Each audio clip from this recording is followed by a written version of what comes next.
అసలకి హృదయాన్ని పట్టుకునే సాధన ఏంటి? మనస్సుకు స్వతహాగా శక్తి లేదు. లేనిది లేకుండా చేసుకోవడమే సాధన.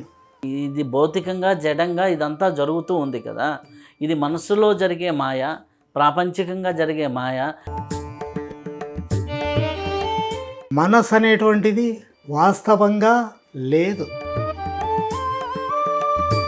సృష్టికి ప్రతి సృష్టి చేసినటువంటి విశ్వామిత్రుడే ఉన్నాడు, కానీ మనసు లేకుండా ఆ చైతన్యమే మనస్సుని ప్రేరేపిస్తున్నప్పుడు అంతా ఒకటే ఇవ్వచ్చు కదా. చైతన్యము నడిపించడం లేదు.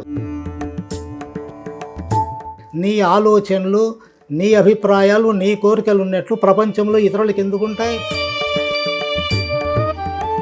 నేను అనేటువంటిది జీవితం, జీవితం అనేటువంటిది నీకే సంబంధం.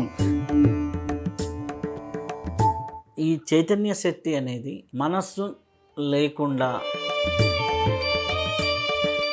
చైతన్యం అనేటువంటిది పనిచేసినప్పుడు ఈ మనస్సుకు సంబంధం లేకుండా, మనసు ఉన్నవాడు సర్వాన్ని తెలుసుకుంటాడు, మనసు లేకపోతే దైవాన్ని తెలుసుకుంటాడు. శరీరం వేరై చైతన్యం ఉన్నత లోకాలకు వెళ్ళినప్పుడు ఆ సమాధి నుంచి ఇంత ప్రక్రియ ఎలా జరుగుతుంది? మనసు పనిచేసిన వానికి జ్ఞానం అనేటువంటిది అసంభవం. మనసుతో